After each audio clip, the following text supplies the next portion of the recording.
যতটুকু শুনছি আশপাশে মানুষজন এবং ম্যাক্সিমাম আমার ফ্রেন্ডস যারা আছে তারা বলছে যে তারা সাদিক কায়েম ভাইকে হচ্ছে প্রায়োরিটি বেশি দিয়েছে এবং 22 নম্বর ব্যালটটাই বেশি হচ্ছে তারা ভোট দিয়েছে। এখন দেখা যাক বাকিটা কি। ডাকসু নির্বাচন এটা কি জুলাই গণঅভ্যুত্থানের ফল বলে মনে করেন কিনা?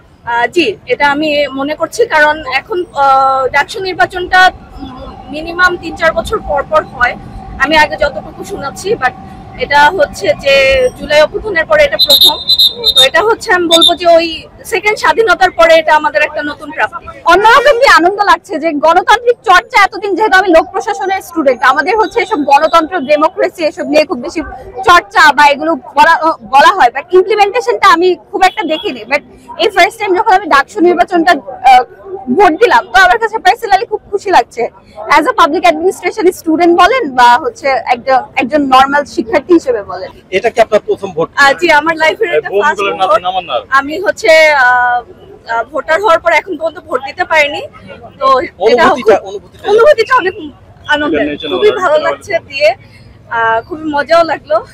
এরকম নিয়ম মেনে কখনো এভাবে দেওয়া হয়নি। ভিতরের পরিবেশ কেমন হয় জানতামও না, আজকে দিয়ে আলহামদুলিল্লাহ ভালোই লেগেছে। আর অনার্স লাইফ যেহেতু শেষ হয়ে যাচ্ছে, এটা হচ্ছে মানে আমার ভার্সিটি লাইফের একটা নতুন এক্সপিরিয়েন্স। প্রত্যাশা বলতে আমরা আশা করি যে ঢাকা বিশ্ববিদ্যালয় তথা সারা বাংলাদেশের নেতৃত্বের জন্য এবং সামগ্রিকভাবে, যেহেতু ডাকসু হচ্ছে ঢাকা বিশ্ববিদ্যালয়কে কেন্দ্র করে, তাই ঢাকা বিশ্ববিদ্যালয়ের সামগ্রিক পড়াশোনা এবং অন্যান্য যে আমাদের আনুষঙ্গিক বিষয়গুলো আছে, যেমন হলের পরিবেশ, খাওয়া দাওয়ার পরিবেশ, এগুলো আমি আশা করতেছি যে ডাকসুর মাধ্যমে কিছুটা হলেও সমাধান হবে।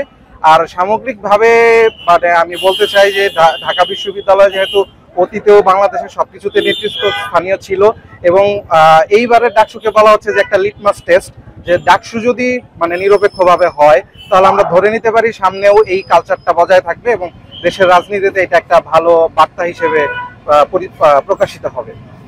একজন প্রার্থী হিসেবে কিভাবে দেখছেন?